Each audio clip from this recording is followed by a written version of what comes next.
Bom dia, boa tarde, boa noite. Como vocês estão? Espero que estejam todos bem. Fico feliz em estar gravando essa aula para vocês. Bom, na última aula a gente falou sobre figuras de linguagem, fizemos alguns exercícios juntos. Então, dando continuidade ao nosso último conteúdo de linguagem antes de entrar nos períodos literários, a gente vai conhecer hoje as funções da linguagem. E o que seriam as funções da linguagem, então? Seria pensar de que forma a nossa expressão, a língua e a linguagem, portanto, essas interações, essas falas que a gente tem, vão se mostrando nos textos e enfim. Então, é de que forma que a gente usa a linguagem, principalmente tendo em vista que cada um dos textos e todo texto tem uma intenção. Então, nenhuma produção nossa, ela é à toa. Eu, por exemplo, tenho uma intenção em estar aqui e vocês têm outra intenção e que se combinam, enfim. Todo texto, então, tem uma intenção. E é pensando em cada uma dessas intenções e tentando, de alguma forma, se precaver também dessas intenções que a gente precisa conhecer as funções da linguagem. Porque esse texto tem intenção, tem um contexto, a gente pode ser influenciado por ele e, enfim, acontecerem coisas em função de como esse texto se apresenta para a gente e de como a gente lê cada um desses textos. E aí, para conhecer as funções da linguagem e de que forma que se dá a comunicação, um teórico chamado Roman Jakobson, que era russo, pensou a teoria da comunicação e estabeleceu 6 elementos principais que envolvem o uso da linguagem. Então, cada uma das funções da linguagem vai ser relacionado a algum elemento que envolve a linguagem e a expressão e a comunicação de maneira geral. Então, cada um desses 6 elementos estão aqui descritos. Gente, voltou. Aqui, me achei.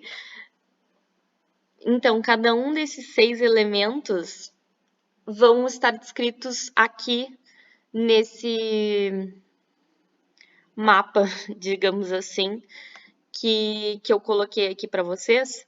Então, reparem, a gente tem 6 quadradinhos aqui, todos eles conectados. Por quê? Porque na língua, na linguagem, na comunicação, a gente precisa de todos esses elementos conectados. E as funções que a gente vai ver separadamente, cada uma delas, vão se unir na língua, na comunicação.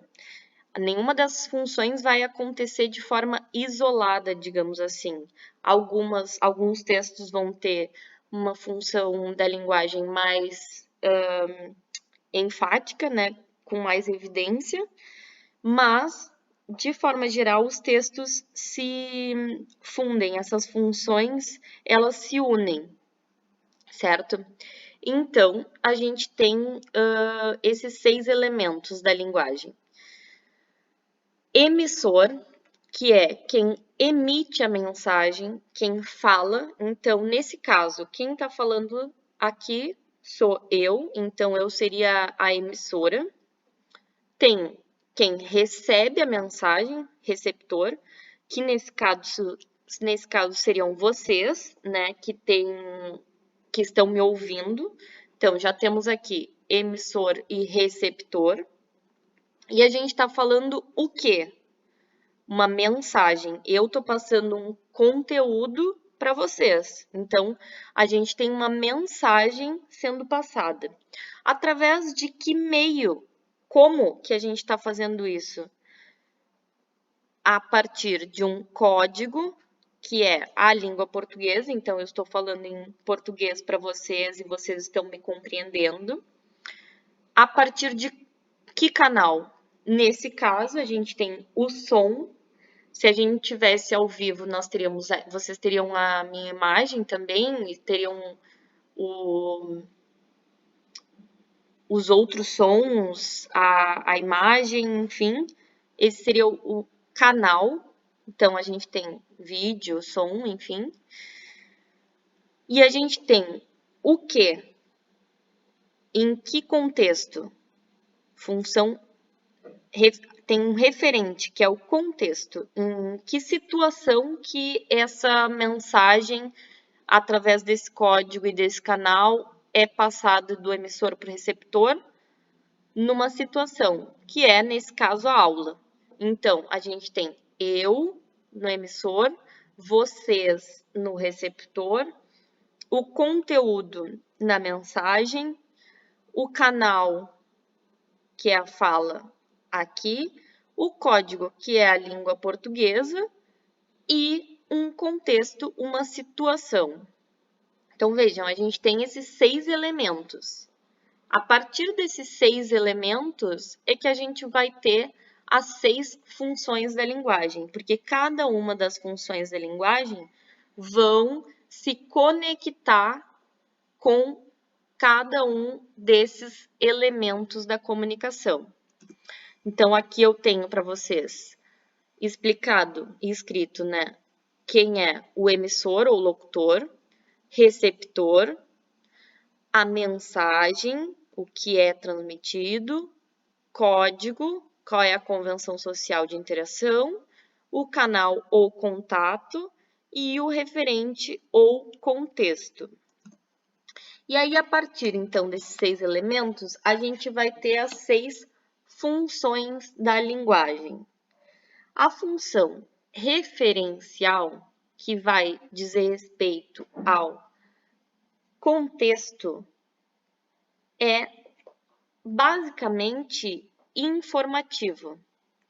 Quando a gente se foca na informação de forma objetiva, majoritariamente em terceira pessoa, a gente vai ter uma função referencial, porque vai se focar no que é objetivo, científico e informativo no texto. Então, argumentação. E onde que aparece isso, essa função referencial? Nos textos jornalísticos, por exemplo, nos artigos científicos, e vocês, por exemplo, escrevem na redação, quando fazem argumentos de autoridade ou quando vocês têm informações científicas, estatísticas, a gente tem a função referencial em evidência, certo? Então, é aquilo que eu falei na outra aula sobre conotativo e denotativo. Nesse caso, é o denotativo. Por quê? Porque é o sentido científico, é o sentido que tem no dicionário. Então, é literal, certo? Então, a função referencial vai dizer respeito ao que é científico, objetivo e, portanto, informativo, correto, incorreto, certo? Aí, a próxima função que a gente tem é a função emotiva. E a função emotiva vai focar em quem? Vejam, a gente tem cada uma das funções, ela se conecta com um dos elementos da comunicação. No caso da função emotiva, se foca no emissor, em quem produz uma mensagem. Então, vai falar sobre as minhas emoções pessoais. Onde que a gente vê isso? Em que momento que a gente fala sobre a gente mesma? Por exemplo, eu escrevo diário. Lá no diário tem eu falando sobre mim mesma, sobre os meus sentimentos. Ou quando a gente faz um stories focando na nossa própria cara, falando sobre o que a gente está sentindo. E eu acho que nessa quarentena muita gente está fazendo muitos stories de si mesma. E é isso, a gente foca em nós mesmas. Então, a função emotiva é justamente focar em si, no emissor. Foco em quem produz uma mensagem, certo? E aí a gente tem a função conativa ou apelativa. E o foco vai ser em quem quando a gente tem um texto com essa função mais evidente? Vai ser o foco no receptor, em quem recebe a mensagem. Então, ela é feita para atingir outra pessoa, convencer outras pessoas. Então, onde que a gente encontra essa função? Principalmente na publicidade. Quando a publicidade nos aponta, compre, faça, pense. Lembrei da música da Pitty, Máscara. Use, beba, fale, né? Nostalgia. Enfim, é no outro, no receptor, em quem recebe essa mensagem. Então, a função conativa ou apelativa, ela vai ser direcionada ao convencimento das outras pessoas. E aí vocês vejam, a gente já tem 3 funções e todas elas são facilmente reconhecidas no nosso dia a dia. A gente está o tempo todo vendo publicidade, que está tentando nos convencer de algo, a gente está direto pensando sobre as nossas emoções, e eu acho que esse é um momento importante para isso. E a gente tem como ideia ter informações científicas e objetivas. Então, quando a gente vai atrás de uma notícia no jornal para achar a informação mais cabível, factual, mais ligada aos fatos e à realidade, a gente tem função referencial. Então, a outra função que a gente tem é a função poética.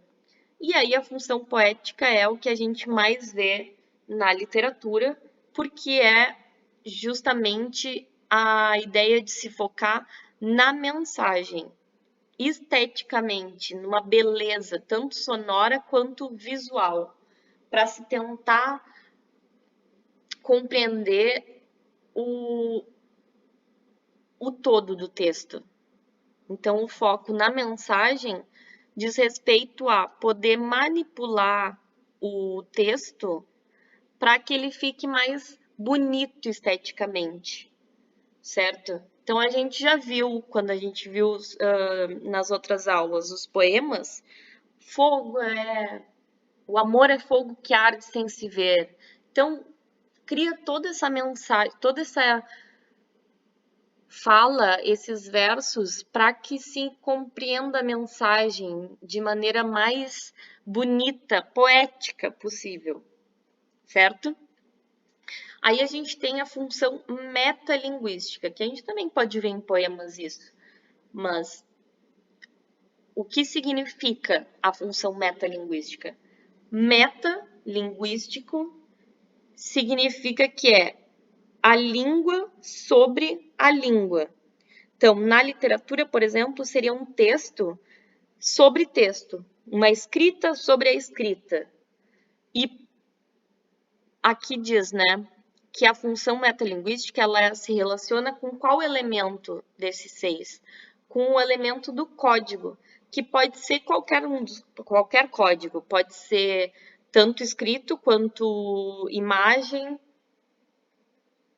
pintura, enfim, vai ser quando a gente fala do código sobre o código.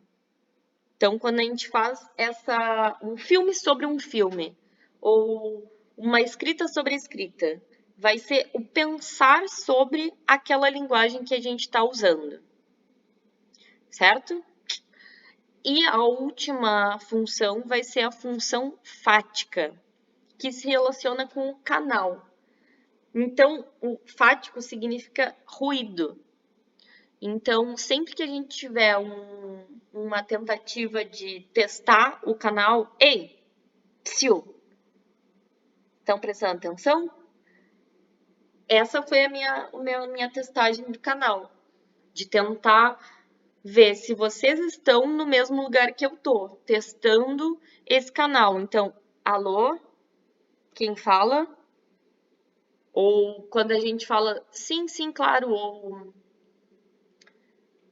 tipo assim, eu tô fazendo uma emendando um assunto no outro, ou falando de uma forma que teste de que forma que a gente está se comunicando.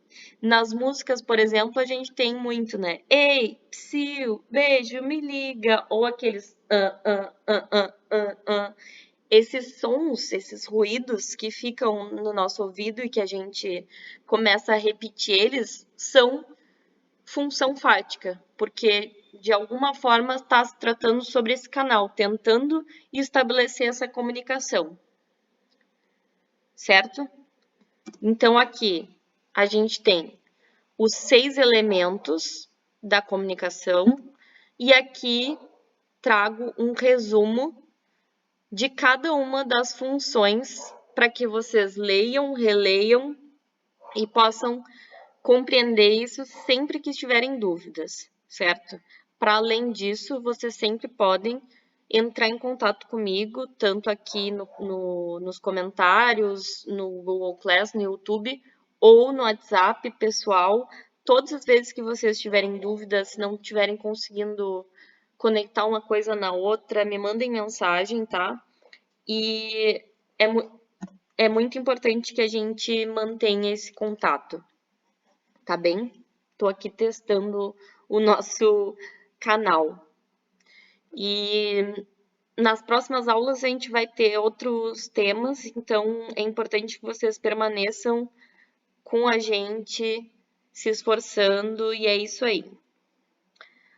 Um exemplo de função. Vou dar uns segundos para vocês pensarem que função que esse quadro retrata. Tic, tic, tic, tic, tic, tic. Olha só. Este texto é um quadro de Van Gogh, se chama Autorretrato. Então, o que a gente enxerga aqui? A gente enxerga o Van Gogh pintando algo. E o Van Gogh é um pintor. Então, é um pintor pintando um pintor pintando. Provavelmente, esse pintor que está pintando esse quadro que está pintado. Que função poderia ser essa? Metalinguística. Porque é um pintor pintando sobre ele pintando. A gente tem essa comunicação entre os códigos, o código sobre o código. O código aqui, nesse caso, é a pintura, e a gente tem justamente esta imagem de um pintor pintando. Certo? Muitos pintor pintando, pintando. Aqui, uma outra imagem. Que função poderia ser essa? Tá focado em quê? Olha, é um texto envolvendo essa mulher. Então, o texto envolvendo ela. Visualmente, é uma imagem muito poética. Então, expressa a função poética, é uma beleza visual de entender o texto como algo que abraça, que envolve as pessoas. Certo? 2 exemplos, metalinguagem e função poética. Agora, a gente vai fazer alguns exercícios para testar os conhecimentos que a gente adquiriu até aqui. E vocês repararam, né? A aula passada a gente fez alguns exercícios, agora outros exercícios, que é justamente para vocês verem de que forma que o Enem vai trazer esse tema. Porque geralmente o Enem traz perguntas sobre funções da linguagem, tá? Então vou ler o poema para vocês. A linguagem na ponta da língua A linguagem na ponta da língua tão fácil de falar e de entender. A linguagem, na superfície estrelada de letras, sabe-se lá o que quer dizer? Professor Carlos Góes, ele quem sabe, e vai desmatando o Amazonas da minha ignorância.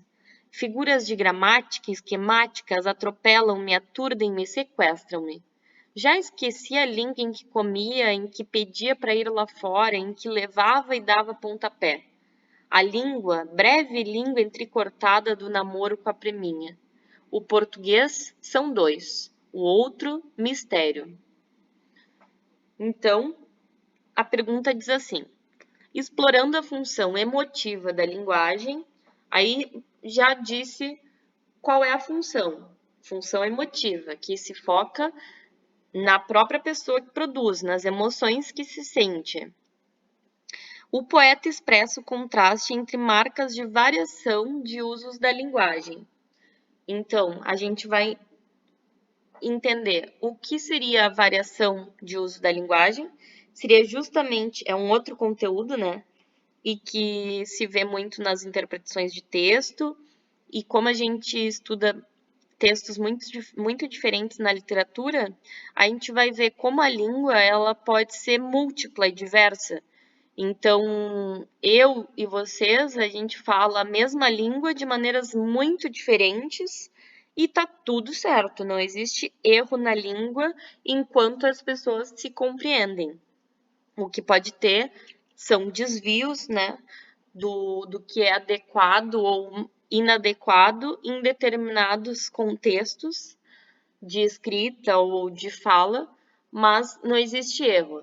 E aí aqui nessa pergunta se une dois temas então, que é função da linguagem, para poder dizer a função emotiva, é isso aqui, e a variação de uso da linguagem, que é outro assunto, outro tema, né? E aí, para isso, a partir da função emotiva da linguagem, o poeta expressa as variações de uso da linguagem em que situações? A. Situações formais e informais. B. Diferentes regiões do país. C. Escolas literárias distintas. D. Textos técnicos e poéticos. Ou E. Diferentes épocas. Então, sobre o que o Carlos Drummond de Andrade tá falando aqui? Está falando sobre a língua, sobre uma possibilidade de escrita ou de conversação, e ele tem uma forma de falar e o professor tem outra, que vai mostrando para ele formas diferentes de se dizer. Então, o português são dois, ou podem ser múltiplos, né?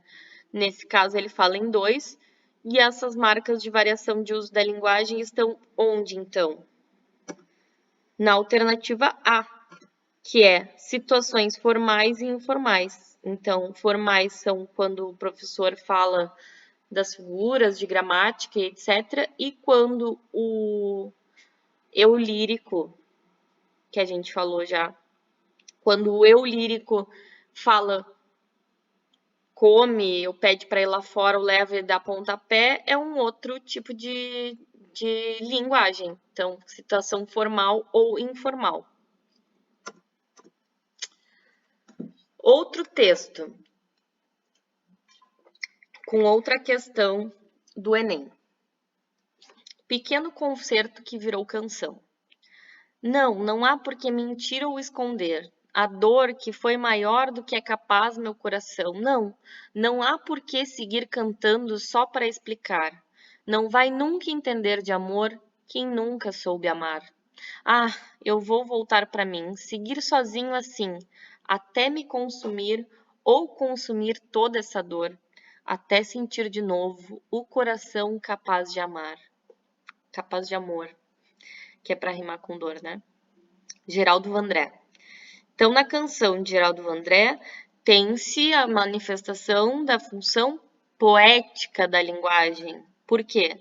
É percebida na elaboração artística e criativa da mensagem por meio de combinações sonoras e rítmicas. Então, aqui já se explica o que é a função poética. Então, pela análise do texto, entretanto, percebe-se também a presença marcante da função emotiva ou expressiva. Então, fala que o texto traz a função poética, porque tem uma estética elaborada, mas também tem a função emotiva ou expressiva.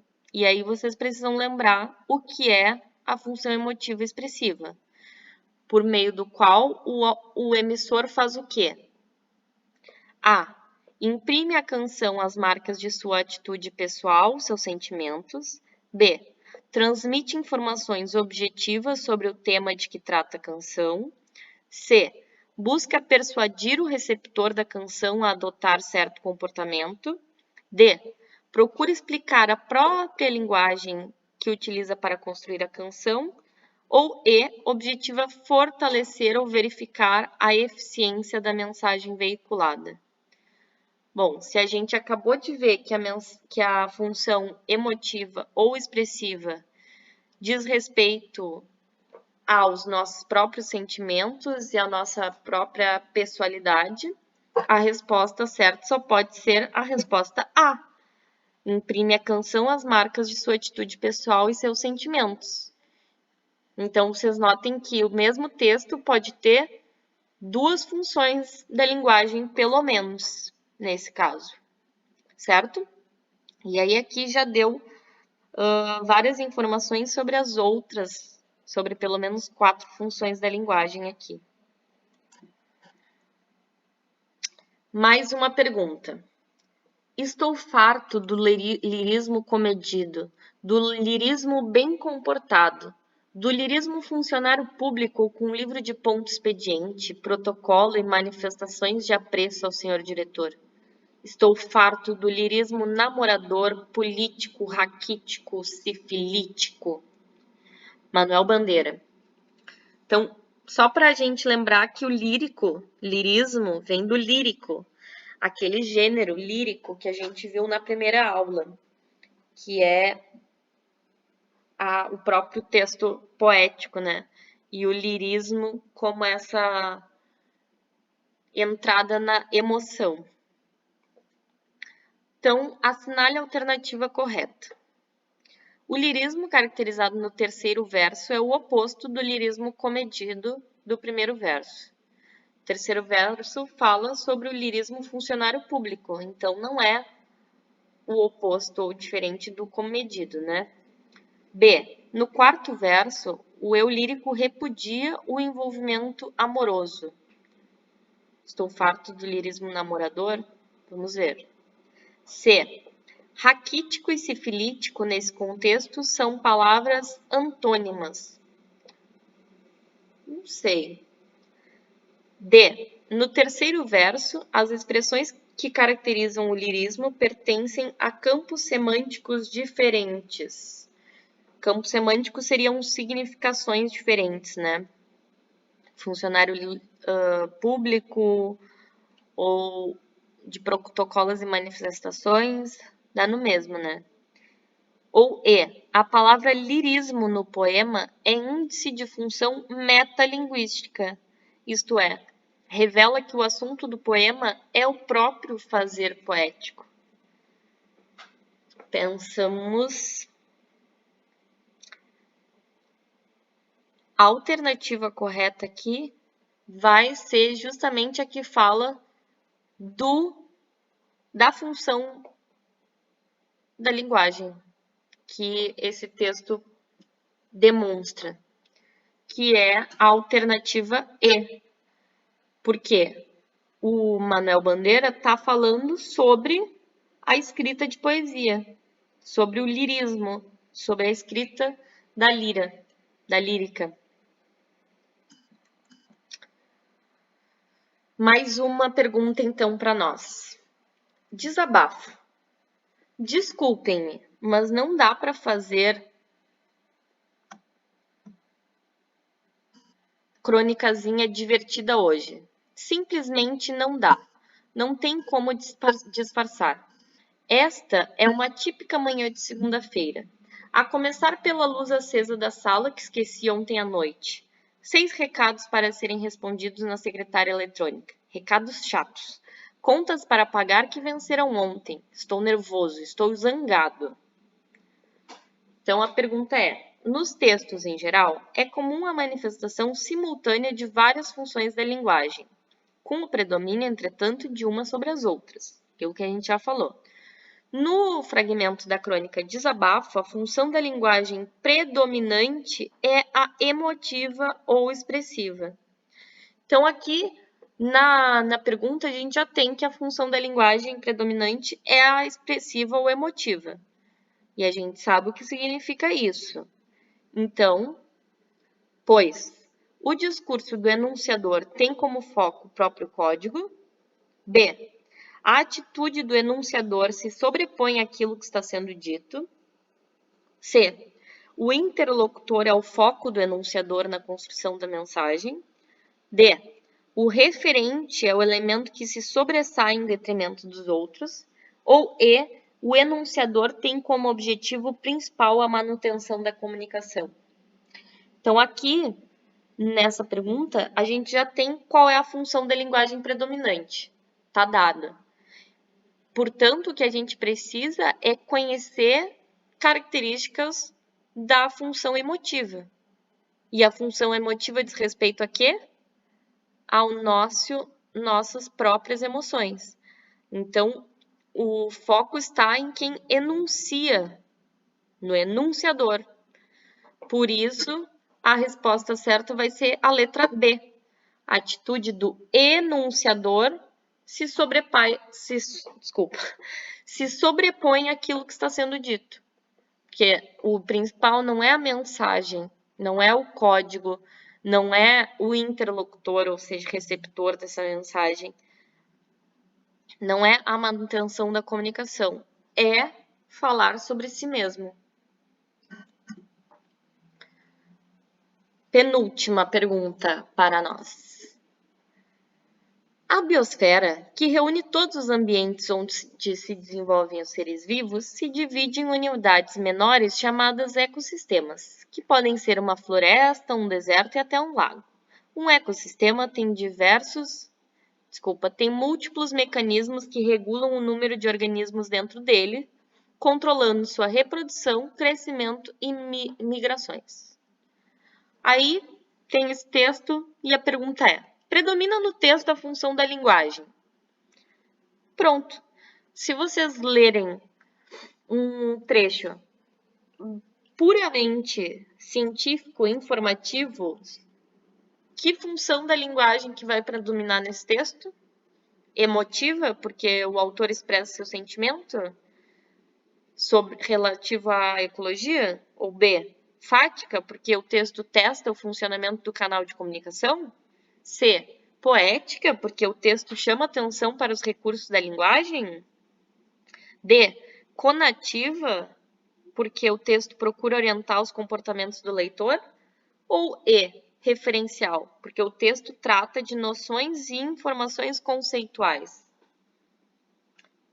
Tic-tac, tic-tac, tic-tac. Pois é, só pode ser a alternativa E, referencial, porque o texto trata de noções e informações conceituais. Vejam, a própria pergunta já nos dá a resposta.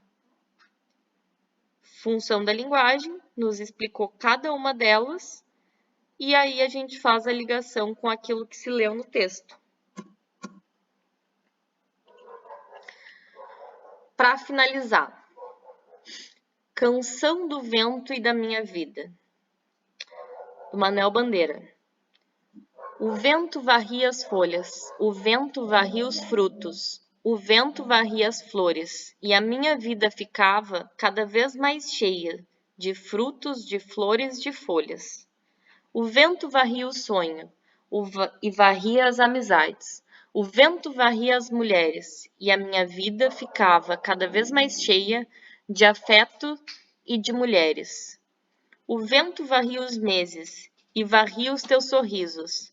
O vento varria tudo, e a minha vida ficava cada vez mais cheia de tudo. Então, a gente tem duas perguntas. Qual é a função da linguagem predominante nesse texto?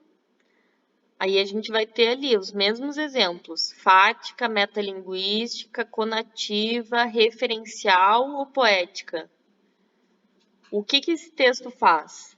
Nos provoca, nos testa o canal de comunicação? e explica o significado das próprias expressões, provoca o leitor, dá informação sobre acontecimentos ou chama atenção para a elaboração especial e artística do texto? Função poética. Nós estamos lendo um poema e vejam bem como que se forma esse poema, né? Fazendo repetições de sons, enfim, que vai dando uma beleza sonora, rítmica pra gente. Outra pergunta sobre o texto. Na estruturação do texto destaca-se a construção de oposições semânticas, oposição de significados, né? B. A apresentação de ideias de forma objetiva. C. O emprego recorrente de figuras de linguagem como eufemismo. D. A repetição de sons e de construções sintáticas semelhantes. Ou E. A inversão da ordem sintática das palavras. O que a gente mais ouviu aqui? Repetição. O vento varria, o vento varria, o vento varria. Então, repetição de sons e construções sintáticas. Respostas E e D. Certo? Então, até aqui sobre funções da linguagem. Compreenderam? Todo texto tem uma intenção. E é pensando na intenção do texto que a gente faz a nossa leitura de mundo. Todos os textos que a gente vê na vida, que a gente está vendo no jornal, que a gente vê nos pronunciamentos oficiais, eles têm uma intenção. E eles vão nos dar informações, que sejam elas falsas ou verdadeiras, vão nos trazer a emoção, o foco em si mesmo, ou não, e vão ter a ideia de nos convencer, e assim vai. Então, cada um dos textos tem sua função mais evidente ou menos, e a gente precisa prestar atenção nisso para que a gente possa questionar os textos e fazer e ter uma ideia de quais as intenções que esses textos carregam e quais as intenções que os textos que a gente produz também carregam. Então, todo texto tem uma intenção dentro do seu contexto. Certo? E aí, pensando nisso, a gente vai entrar nas próximas aulas no que a gente conceitua como períodos literários. Mudando completamente de assunto. Por quê? Completamente de assunto não, né? Porque a gente... Porque vocês devem estar ouvindo um cachorro, eu não tenho como... Eu não tenho editores.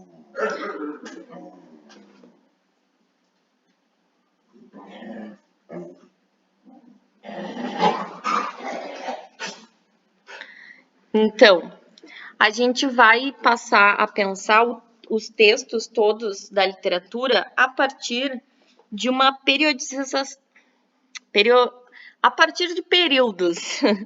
Então, a gente vai separar a literatura em épocas. Conforme o tempo passa, a gente vai caracterizando cada um dos textos produzidos, que podem estar sendo produzidos hoje, por exemplo, vocês podem estar produzindo ficção, e um dia, daqui 100, 200 anos, a gente vai fazer um estudo sobre esses textos, como época, né? Porque estudar os textos que a gente produz hoje, a gente já estuda hoje mesmo, principalmente na internet, enfim. Mas é importante que a gente entenda que, compreendendo o texto na sua forma mais estrutural, digamos, pensando nas figuras de linguagem, pensando nos gêneros literários, pensando nas funções da linguagem, a gente pode pegar a literatura e estudar de maneira mais artística, digamos assim. Então, por que a gente separa a literatura em períodos? para que a gente possa compreender melhor como e por que se produz cada um dos textos em diferentes épocas da vida. Apesar de a literatura ela se manter quase sempre em torno dos mesmos temas, vida e morte, amor e dor, os textos eles existem em contextos completamente diferentes conforme a época do planeta Terra que a gente se encontra, certo?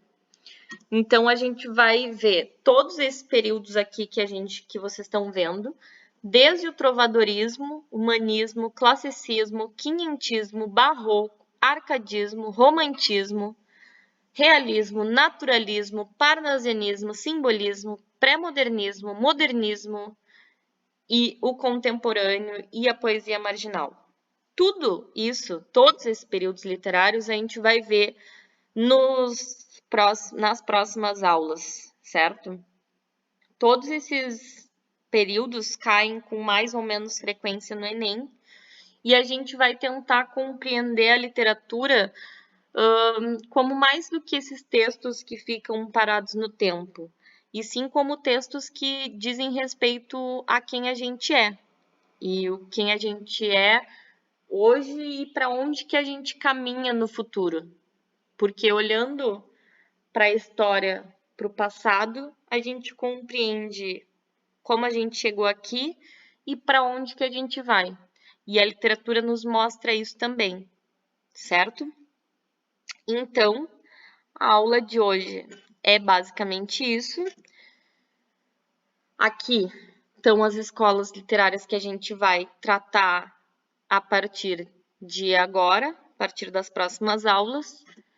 E se vocês tiverem qualquer dúvida, qualquer sugestão, se precisarem que eu fale mais devagar, precisarem de mais exemplos, a explicação precisa ser melhor, me encontrem nos canais que forem possíveis, certo?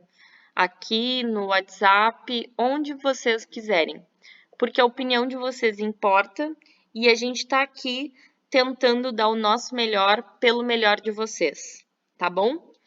Beijão, fiquem bem, até mais!